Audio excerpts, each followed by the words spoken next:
तुम ही दुर्गा दश प्रहरण धारणी, अबला केनो मां तुम्ही आ। एक निपट अंगूठा छाप अनपढ़ व्यक्ति जिसका नाम रामकृष्ण परमहंस, एक कामारपुर बाटी, कामारपुर कर बंगाल में गांव है छोटा सा, वहां उनका 1836 में जन्म हुआ। वो कोलकाता अपने भाई के साथ में आ गए, पर भाई को वो क्या कहते हैं, जो शिक्षा दाल रोटी की व्यवस्था करती है वो शिक्षा नहीं है, मुक्ति का संदेश देने वाली शिक्षा ही शिक्षा है। विश्वविद्यालयों में पढ़ाने वाले लोग उस कालखंड के अंदर जो अपने आप को ब्रह्म समाजी के में गर्व अनुभव करते थे, ऐसे केशव चंद्र सेन वगैरह भी ठाकुर के चरणों में आकर के उनसे शिक्षा प्राप्त करते थे। कितने ही ब्रह्म समाजियों का हृदय रूपांतरण करके उनके अंदर फिर से देशभक्ति की भावना पैदा करने का काम ठाकुर ने किया। ये जो ठाकुर का उद्भव है वो जिसके कारण से हुआ उसका भी नाम और उसके काम के बारे में भी जानना हमें अत्यंत ही आवश्यक है। उनका नाम है रानी रासमणी। उस समय के धनाढ्य राजा जसचंद्र राय, उनकी वो पत्नी थी। 44 वर्ष की अवस्था में विधवा हो गई। उनकी 4 पुत्रियां थी। कलकत्ता अंग्रेजों की राजधानी, उनका गढ़, पर उस महिला ने अपनी प्रशासनिक क्षमता का इतना जबरदस्त अनुभव किया। अनेक बार तो सशस्त्र युद्ध भी कंपनी के साथ में उनको करने पड़े, मछुआरों की रक्षा के लिए, अपने अधिकारियों की रक्षा के लिए, अपने परगने की रक्षा के लिए। और उसने अंग्रेज कंपनी को कोई भाव नहीं दी, और उसी के मन में देवी भाव पैदा हुआ। वो चूंकि शूद्र थी, उसे काली मंदिर में प्रवेश नहीं था, इसलिए उसने काली मां का मंदिर बनवाया। 9 साल में मंदिर बना, 9 लाख रुपए उस पर लगे। उनके जो दामाद थे मथुरा बाबू, वो उसकी व्यवस्था देखते थे।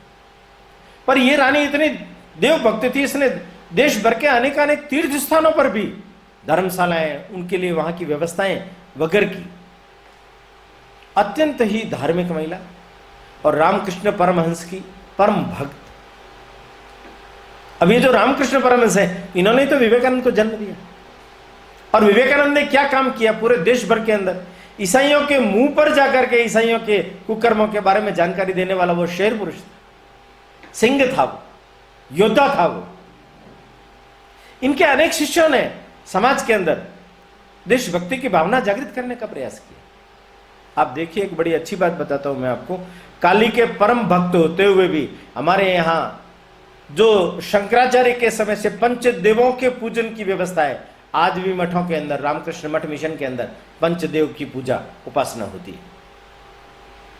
धार्मिक भावनाएं, आस्थाएं समृद्ध हो, उसका उन्होंने ख्याल रखा, लोगों को सन्मार्ग पर लाए। और आप देखिए ना, बंकिम चंद्र उस कालखंड के, वो भी उनके भक्त थे। उनको कहने लगे, क्यों रे बंकिम, कब तक तुम बंकिम रहोगे?